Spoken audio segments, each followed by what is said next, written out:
இந்த பெர்சன் வந்து இன்னும் உங்கள் மேலே அக்கறையோடு தான் இருக்கேன் அப்படின்னு இந்த சேனல் மெசேஜஸ் மூலம் உங்களுக்கு சொல்ல விரும்புகிறாங்க. எல்லாத்தையும் செக் வித் த ஸ்டார் சீட் சேனல் கண்போர்டு வர வைக்கிறேன். இது channel messages from your person.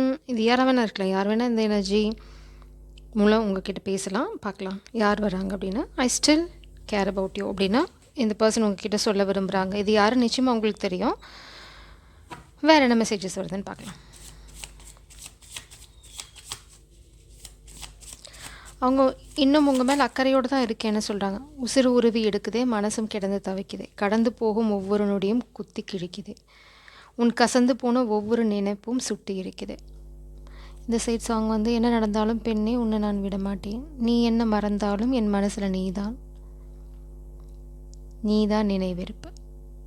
So இது 2 சாங்கும் உங்களுக்கு தெரியும், எல்லாத்துக்குமே தெரிஞ்சிருக்கும். அதனால தான் இங்கே ஸ்டில் கேர் அபவுட் யூ. நீங்கள் மறந்துட்டு போனாலும் இன்னும் அவங்க நினைவுகளில் நீங்கள் தான் இருக்கீங்க. அதே சமயம் வந்து நீங்கள் கடந்து போகிற ஒரு நொடியும் வந்து அவங்க மனசை குத்தி கிழிக்குது அப்படின்னு சொல்கிறாங்க. மேபி நீங்கள் மௌனமாக போகிறீங்க, ஏன்னா இந்த காதலில் கொஞ்சம் அக்கறை இல்லை உங்களுக்கு, ஏன்னா நீங்கள் கடந்து ஒரேடியாக போயிட்டீங்க, ஏதோ ஒரு விஷயம். அதனால் கசந்து போன ஒவ்வொரு நினைப்பும் சுட்டு எரிக்குது. It is like bittersweet. இந்த காதல் கசந்து போச்சு அப்படின்னு நினைக்கிறாங்க. ஆனாலும் வந்து உங்கள் நினைவுகள் அவங்கள விட்டு போக மாட்டேங்குது. இன்னுமே உங்கள் மேலே அவங்க அக்கறையோடு தான் இருக்கேன்னு சொல்கிறாங்க.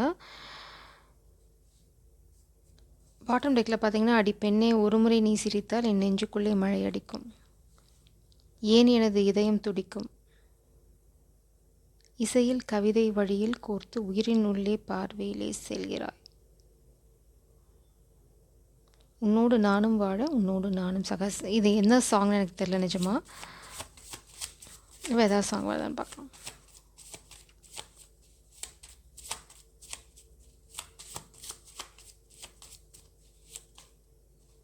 ரொம்ப ஸ்பெசிஃபிக்காக வருது. மௌனமான மரணம் ஒன்று உயிரை கொண்டு போனது, உயரமான கனவு இன்று தரையில் விழுந்து போனது, திசையும் போனது, திமிரும் போனது. மேபி இந்த பர்சன் ஈகோனால் உங்களை இழந்துட்டேன்னு நினைக்கிறாங்க. ஈகோ வந்து அவங்களோட ஈகோக்கு ரொம்ப இம்பார்ட்டன்ஸ் கொடுத்துட்டாங்க. அதனால தான் மேபி இந்த காதலை அவங்க இழந்திருக்கலாம். இப்போ வந்து அந்த திமிர் போயிடுச்சு. அந்த திமிர் இல்லை, ஈகோ இல்லை. ஏன்னா இப்போ எதுக்கிட்ட இப்போ ஈகோ காட்டுறது, எதை பெருமையாக பேசிக்கிறது. அப்போது நீங்கள் இருந்தீங்க, ஈகோ காட்டினாங்க. இப்போ யார்கிட்ட காமிக்கிறதுன்னு அவங்களுக்கு தெரியல, காமிக்கிறதுக்கு யாரும் அங்கே வேல்யூபிளாக அவங்களுக்கு தெரியல. திரும்ப அதே தான் சொல்கிறாங்க. இல்லை இல்லை சொல்ல ஒரு கணம் போதும், இல்லை என்ற சொல்லை தாங்குவது என்றால் இன்னும் இன்னும் எனக்கு ஒரு ஜென்மம் வேண்டும், என்ன சொல்ல போகிறாய். கண்டிப்பாக அந்த பர்சன் உங்ககிட்ட பேசாமல் இருந்தாங்க, இல்லைனா நீங்கள் வந்து விலகி போயிருந்தீங்கன்னா உங்களை திரும்பவும் ஒரு தடவையாவது கான்டாக்ட் பண்ணுவாங்க, கம்யூனிகேட் பண்ணுவாங்க. ஏன்னா அவங்களுக்கு வந்து கண்டிப்பாக கன்ஃபார்மாக தெரிஞ்சுக்கணும் நீங்கள் இல்லையா இருக்கீங்களா. ஏன்னா நீங்கள் இல்லாத நொடிகள் வந்து அவங்க மனசை ரொம்ப வாட்டுதுன்னு சொல்கிறாங்க. அது வந்து அவங்க அட்லீஸ்ட் கன்ஃபார்ம் பண்ணிக்கவாது விரும்புவாங்கன்னு நினைக்கிறேன். அப்படி தான் இந்த எனர்ஜி சொல்லுது. They want to come back, moment. அதை தான் நான் சொல்கிறேன். கண்டிப்பாக ஆக்ஷன் எடுக்க போகிறாங்க. மேபி இந்த பர்சன் வந்து ரொம்ப நாளாக மௌனமாக இருந்திருக்கலாம், பேசாமல் இருந்திருக்கலாம். நீங்கள் நினச்சிருக்கலாம் இதெல்லாம் அவ்வளோதான் அப்படின்னு. இப்போது இந்த பர்சன் வந்து உங்ககிட்ட பேசுகிறதில்ல, நோ கான்டாக்ட் சிச்சுவேஷனில் தான் இருக்கீங்க. பிளான் பண்ணுறாங்க நெக்ஸ்ட் மூவ். இவங்களோட பிளானிங் வந்து பார்த்திங்க அப்படின்னா, இப்போ வந்து உங்ககிட்ட ஒரு சாரி கேட்குறதோ, இல்லைனா நான் அப்படி பண்ணிட்டேன் இப்படி பண்ணிட்டேன் எக்ஸ்கியூஸ் சொல்கிறதோ அது மட்டும் கிடையாது. இவங்க பிளானிங் வந்து பார்த்திங்க அப்படின்னா 10 இயர் 5 இயர் அந்த மாதிரி பிளான், ஃப்யூச்சரிஸ்டிக் பிளான். மேபி உங்களோட ஒரு ஃபுல் லைஃப் எப்படி வாழ போகிறோம் அப்படிங்கிற ஃபுல் பிளான், ஒரு ஸ்கெட்சோடு தான் வரப்போங்க. பார் இது இது இது இது இது இதுக்கப்புறம் இது அப்படின்னா ஒரு பிளானோட தான் வரப்போகிறாங்க. அதனால தான் அவங்க பாஸ் எடுத்துக்கிறாங்க. ஒரு பிரேக் எடுத்துக்கிறதுக்கு காரணம் வந்து உங்ககிட்ட திரும்ப வந்து பேசும்போது வெறும் மன்னிப்பு மட்டும் கேட்டால் பத்தாது. மேபி இது வந்து நீங்கள் ரொம்ப பெருசாக உங்களை காயப்படுத்தியிருக்கலாம், நீங்கள் விலகி போயிருக்கலாம். அதனால் இப்போது உங்களை சமாதானப்படுத்துறது ஒரு எண்ணம் அவங்களுக்கு இருக்குது. அதே சமயம் வெறும் சமாதானம் வந்து வார்த்தைகளை சொன்னால் நீங்கள் நம்ப மாட்டீங்கன்ற புரிதலும் அவங்களுக்கு இருக்குது. இனி வந்து நான் வந்து வெறும் வாயில் எதாவது சொன்னாலும் நீ நம்ப மாட்டேன், செய்யலை, நான் செய்கிறதுக்கு எனக்கு டைம், அதனால தான் நான் வந்து உங்ககிட்ட பேசாமல் இருக்கேன். ஆனால் வந்து இந்த மௌனமும் உன்னை விட்டு விலகி இருக்கிறதும் வந்து உன்னை பற்றி அக்கறை இல்லாமல் இல்லை அப்படின்னு சொல்கிறாங்க. அதுதான் எக்ஸாக்டான மெசேஜ் அவங்க உங்களுக்கு சொல்ல விரும்புகிறது.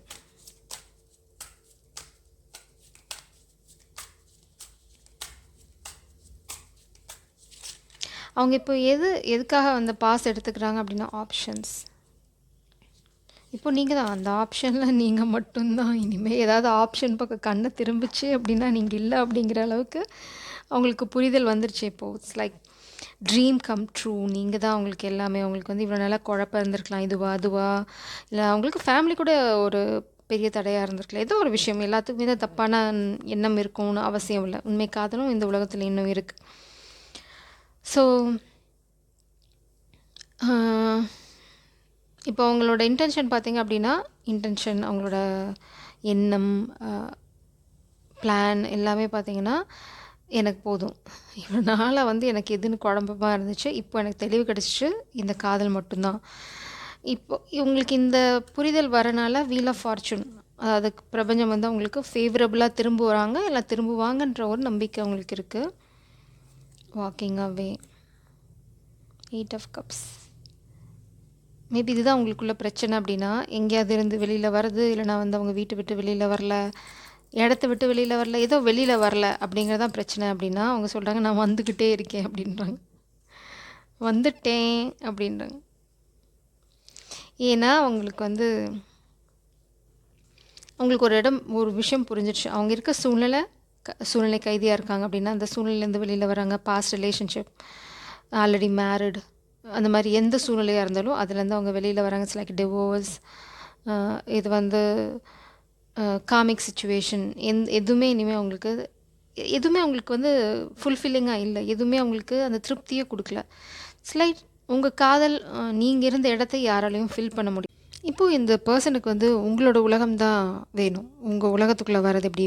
உங்கள் உலகம்னா நீங்கள் வந்து அவங்கக்கிட்ட இருந்து விலைக்கு போய் ஒரு அழகான உலகத்தை உருவாக்கி வச்சுருக்கீங்க. அதில் வந்து பார்த்தீங்கன்னா அப்படியே ஹாயாக ஜாலியாக இருக்கீங்க. உங்கள் உலகத்தை பார்க்கும்போது அவங்களுக்கு அப்படியே வயிறெல்லாம் லைட்டாக எரியிறது. ஐயோ, நான் இருக்க வேண்டிய இடம் இப்போ என்ன காலியாக இருக்கா, இல்லை நான் வேறு யாராவது இருக்காங்களா அப்படின்னு கூட அவங்களுக்கு ஒரு குழப்பம் இருக்கலாம்.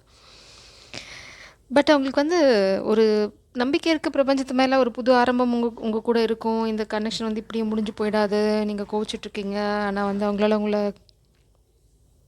சமாதானப்படுத்திட முடியும்னு நினைக்கிறாங்க. அவங்க எடுக்க போகிற ஆக்ஷன் உங்களை சமாதானப்படுத்தும் நம்புகிறாங்க. அதுக்கு பிரபஞ்சத்தோட துணையும் அனுகிரகமும் அவங்களுக்கு இருக்குன்னு அவங்க நம்புகிறாங்க. பட் பாஸ்டில் இந்த பர்சன் வந்து உங்களை கொஞ்சம் தரைக்குறைவாக தான் நடத்தியிருக்காங்க. அதாவது உங்களுக்கு கொடுக்க வேண்டிய மரியாதை கொடுக்கல, இல்லைனா வந்து உங்களை கொஞ்சம் உதாசீனப்படுத்தியிருக்கலாம். உங்கள் உலகம் வேறு அப்படின்னு நினச்சிருக்கலாம். ஆனால் இப்போது அதே உலகம் வந்து அவங்களுக்கு வந்து சர்க்கரையாக தெரிகிறது. இது வந்து பார்த்திங்கன்னா விட்டுட்டு போனதுக்கப்புறம் கண்கெட்ட பின் வர சூரிய நமஸ்காரம். பட் நீங்கள் என்ன பண்ண போகிறீங்கிறது உங்கள் கையில் இருக்குது. பட் இது வந்து அவங்க உங்களுக்கு சொல்ல விரும்புகிற மெசேஜ். இதெல்லாம் தான் என் மண்டையில் ஓடிட்டுருக்கு, இதெல்லாம் தான் நான் உனக்கு சொல்ல விரும்புகிறேன். நான் வந்து இடத்த விட்டு விலகி வரேன், நீ தான் என் அதிர்ஷ்டம், நீ தான் என் லக்கு, எனக்கு வேறு ஆப்ஷன் இல்லை, எனக்கு வேறு எதுவும் சந்தோஷம் தரலை, blah blah blah. Wheel of fortune. நீங்கள் தான் உங்களோட கைடிங் ஸ்டாருங்கிறாங்க. உங்களோட வழியை, உங்களை நோக்கி வர்றது தான் ஒரே வழி அப்படின்னு நினைக்கிறாங்க. அவங்க வாழ்க்கைக்கு சந்தோஷம் தரப்போகிற ஒரே வழி உங்களை நோக்கி வர்றது மட்டும்தான் அப்படின்றாங்க. கல்யாணம் நான் சொல்லலை. இந்த பர்சன் 5 இயர் 10 இயர் பிளானோட வராங்க அப்படின்னா கல்யாணம். அவங்கள கல்யாணம் பண்ணி உங்களை வந்து ஒரு உயர்வான ஸ்தானத்தில் வச்சு அழகுபடுத்தி பார்க்கணுன்னு நினைக்கிறாங்க. இல்லைனா வந்து உங்களை கல்யாணம் பண்ணிக்கிறதே அவங்களுக்கு வந்து ஒரு பெருமையான விஷயம்னு நினைக்கிறாங்க. மேபி நீங்கள் ஒரு ஹை ஸ்டேட்டஸில் இருக்கலாம், இங்கே அந்த வேர்ல்ட் கார்டு இருக்குது, உங்களுக்குன்னு ஒரு தனி உலகம் இருக்குது, உங்களுக்குன்னு ஒரு பிரபஞ்சம் இருக்குது, ஒரு குட்டி பிரபஞ்சமாக கூட இருக்கலாம். அதில் நீங்கள் தான் வந்து மகாராணி.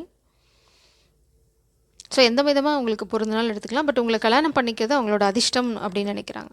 அதில் வந்து உங்களுக்கு எந்த விதமான சந்தேகமும் தேவையில்லை.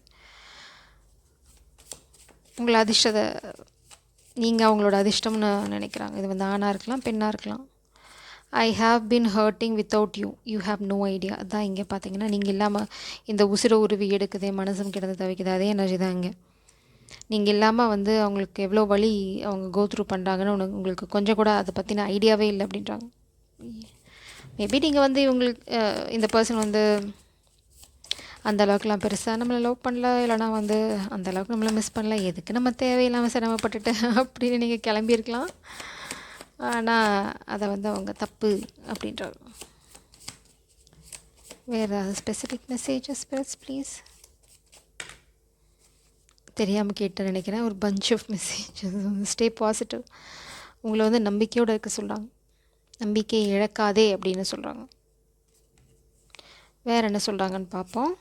நம்பர் 7 ரொம்ப important. You are my wish come true. நம்ம அதை தான் பார்த்தோம். இவ்வளோ நேரம் கதை அதை தான் பேசணும். 7 ஆஃப் கப்ஸ் எவ்வளோ எனர்ஜி அலைன் ஆகுதுன்னு பார்த்துக்கோங்க. ஸோ அப்போ இந்த மெசேஜ் வந்து கண்டிப்பாக யாருக்கும் ஒருத்தருக்கு பக்காவாக பொருந்தும். பார்க்குற அட்லீஸ்ட் ஒருத்தருக்கு அது அப்படியே பொருந்தும். You are my wish come true. அவங்களோட ஆசை, அவங்க கண்ட கனவு அப்படி நனவாகிறது நீங்கள் தான் அப்படின்றாங்க. கண்ட கனவு வந்து நேரில் நடமாடிட்டுருக்கு அப்படின்றாங்க. I want to marry you. My gosh, இன்றைக்கி ரீடிங் வேறு லெவலில் இருக்குது. அதுதான் இவ்வளோ நேரம் பார்த்தோம். ரெஃபண்ட் உங்களுக்கு கல்யாணம் பண்ணிக்க விரும்புகிறாங்க. I am not used to the love you give me. உங்கள் உலகம் தான் ரொம்ப அழகாக இருக்குது. நீங்கள் உங்களை மாதிரி அவங்கள நேசிக்கிறதுக்கு யாருமே இந்த உலகத்தில் கிடையாது அப்படின்னு சொல்கிறாங்க. அந்த மாதிரி ஒரு ஸ்பெஷல் லவ் உங்களோட லவ் அப்படின்றாங்க. I took you for granted. I hate myself for that.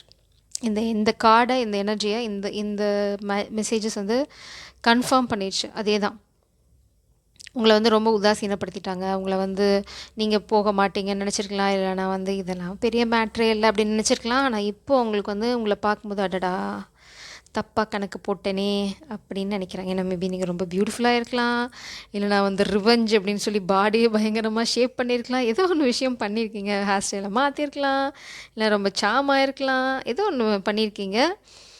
அது வந்து இப்போ வந்து அவங்க ட்ரிகர் பண்ணுது. ஐயோ இது நான் தெரியாமல் போச்சு அப்படின்றாங்க. வடை போச்சு அப்படின்ற மாதிரி தான் இருக்குது அவங்களோட நிலைமை. ஆனால் இந்த வடையை மிஸ் பண்ணுறதுக்கு அவங்க தயாராக இல்லை. அதுக்கான முயற்சி போடுவாங்க. ஜென்யூனாக இருக்க அவங்களோட இன்டென்ஷன், முயற்சி போட போகிறாங்க. அவங்க தேவையில்லாத இடங்கள்லேருந்து விலகி வர போகிறாங்க. Because you are the star. நீங்கள் ஏதோ ஒன்று பெருசாக செஞ்சுக்கிட்டு இருக்கீங்க, என்னென்னு தெரில. But you are the star. அந்த ஸ்டாரை நோக்கி வரதான் அவங்களோட எண்ணம் கூட. உங்களை மேனிஃபெஸ்ட் பண்ணுறாங்க. ஒரு சிலருக்கு இந்த பர்சன் வந்து ஸ்பெல் ஒர்க் கூட பண்ணலாம். இட்ஸ் லைக் அவங்களே பண்ணுறாங்க, சுயமாக செய்கிற லைக் ஒயிட் ஸ்பெல், இல்லைனா வந்து கற்றுக்குட்டி பண்ணுற ஸ்பெல். ஆனால் இனிமேல் வந்து நீங்கள் கிழிச்சு கொட்டவங்க தாண்ட மாட்டாங்க, கவலைப்படாதீங்க. ஸோ இந்த பர்சன் வரும்போது இது ஒன்று டிஸ்க்ளைமர் போட விரும்புகிறேன் நான். இது வந்து ரொம்ப பாசிட்டிவான ரீடிங். இந்த எனர்ஜியை பொறுத்த வரைக்கும் ரொம்ப கிளியராக இருக்குது. இப்போது அவங்க எனர்ஜி, நிறைய பேர் எனர்ஜி மேனிப்புலேட் கூட பண்ணுவாங்க. So be careful. உங்களை யாராவது உதாசீனப்படுத்திட்டு போயிருந்தாங்க, நீங்கள் வேண்டாம் அப்படின்னு காமிக் சுச்சுவேஷன் பின்னாடி போயிருந்தாங்க அப்படின்னா உங்கள் சூழ்நிலைக்கு என்ன முடிவோ அதை மட்டும் எடுங்க. இந்த ரீடிங் பொதுவான ரீடிங். இதை பேஸ் பண்ணி புரிஞ்சுக்கோங்க அவங்களோட நிலைமை என்னென்னு. இதுக்கப்புறம் வந்து என்ன, டெய்லி எனர்ஜி மாறிக்கிட்டே இருக்கும், டெய்லி அவங்க எண்ணங்கள் மாறும். இது வந்து எனர்ஜி மேனிப்புலேஷனாக கூட இருக்கலாம். ஸோ கீப் வாட்சிங். அப்போ உங்களுக்கு வந்து எனர்ஜியில் ஃப்ளக்சுவேஷன் இருந்துச்சு அப்படின்னா கொஞ்சம் கேர்ஃபுல்லாக அந்த முடிவெடுங்க. திரும்ப ஒருத்தங்களுக்கு சான்ஸ் கொடுக்குறீங்க அப்படின்னா அந்த சான்ஸுக்கு அவங்களுக்கு அருகதை இருக்கா அப்படின்னு சுத்தமாக ஆராய்ஞ்சு டெஸ்ட்லாம் பண்ணி அதுக்கப்புறம் வந்து ஓகே பண்ணுங்கள். பொத்துன்னு போய் விழுந்துடாதீங்க. ஜெய் சாரம். God bless you.